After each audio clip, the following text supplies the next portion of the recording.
So far as scientists are concerned, they say absolutely the planet cannot be saved now.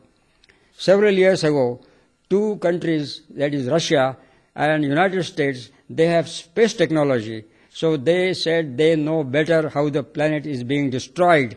And they had given reports to their government that after few years after 2000, better think of taking all the population to some other planet, because it's not possible for life to exist on this planet now. So we saw about acid rain, we saw about this, all our life depends on this 15 centimeters of topsoil.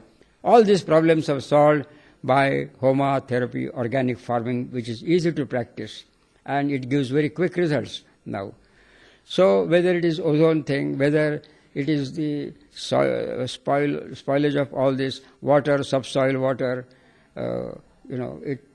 all these things, all these problems are solved. So far as modern agriculture is concerned, scientists talk only about soil, mainly about soil and a little about water. They say, okay, get the soil analysis, these things are missing, microelements, and also this, do this, that's all. Then they'll talk a little about water. But according to ancient science, very important part of farming is the atmosphere, what is called Vatavarana. That is the avarana of Vata.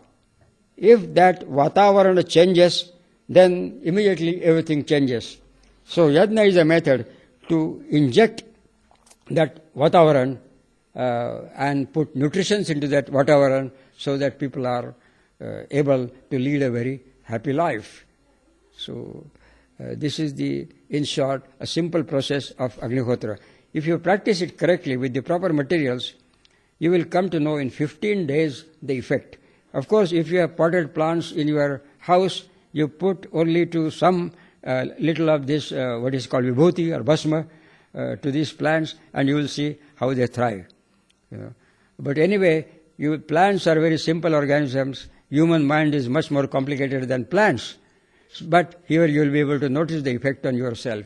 You will find, as if from nowhere, love comes into the family. It is a wonderful tool for adolescents. It is a wonderful tool for children. It has a fantastic effect. We have seen all these things. So what we call adolescent programs, women's programs, drug de-addiction programs.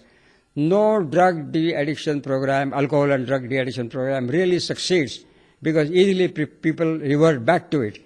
Here, with this Homa, you get some tool which has an effect on the person's mind, and the motivation comes. That means half the battle is won. People have worked on large scale. For example, the farmers in Amazon region of Republic of Peru in South America, thousands of farmers are now practicing this Homa. That means with Homas and mantras, they are growing their food now. You have to make use of Agnihotra ash also. You see, people, for example, any person connected with any university, when you talk of agriculture, he will first tell you, okay, this is nitrogen, this is phosphorus, this is P2O, K2O, that you have to use. And then more you use this, later on you have to use stronger of these, and later on more you do this, more insects and pests come, and then you have to use stronger, and ultimately a stage comes when these insects become immune and nothing grows. This is the report of what we call so-called green revolution. Actually, I read somewhere somebody used the word greed revolution, which is equally true now. Now, you will see that this Agnihotra ash, which we use for planting and in certain in these agricultural operations, has the capacity to extract P2O5, phosphorus, from the soil, whatever soil is available. That itself is a very important thing. To make phosphorus water soluble, what are the modern methods? For example, take a country like India. We have to import rocks from the Middle East containing 46 to 48% non-soluble P2O5.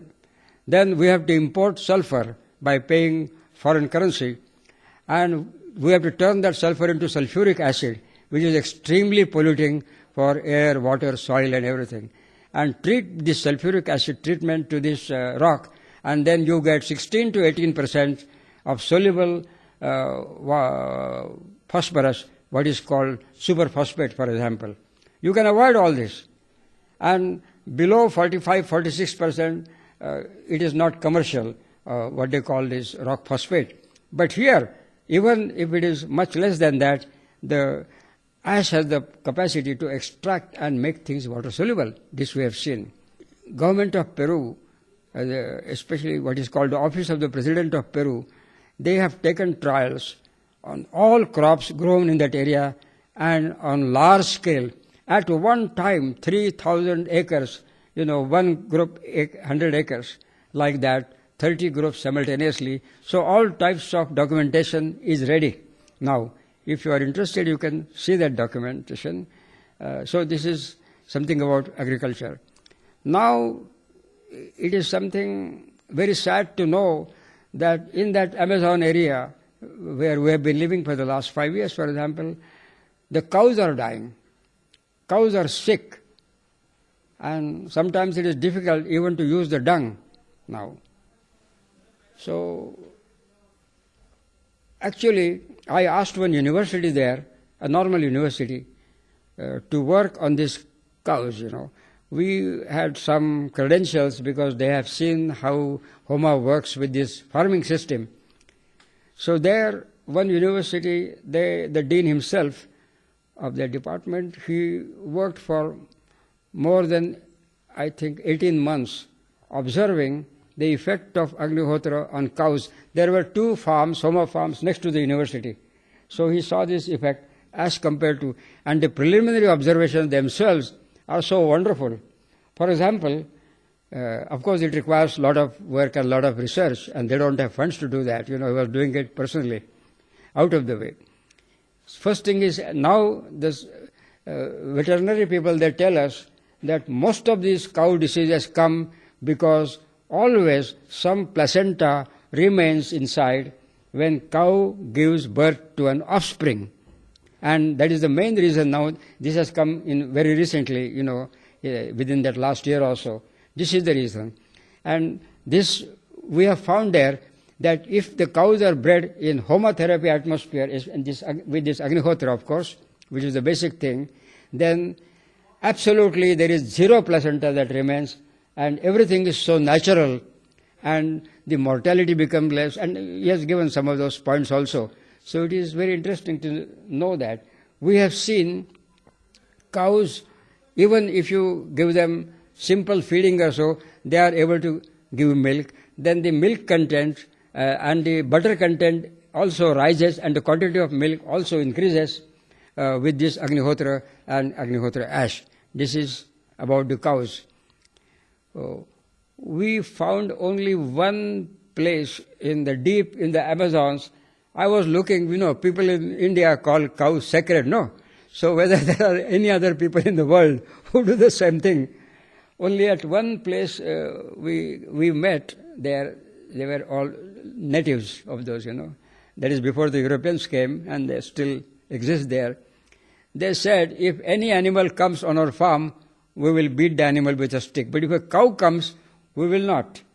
I asked them why. Because if a cow comes, we say it is something auspicious, because the breath of a cow will increase our production. And this is literally true. When people, economists in India, for example, when they talk about cow slaughter and the economic viability of a cow, they do not consider the breath of a cow, how healthy it is. And so long as the cow is alive, it is going to breathe, and it is going to give you dung and urine. So that is an important factor also to think about.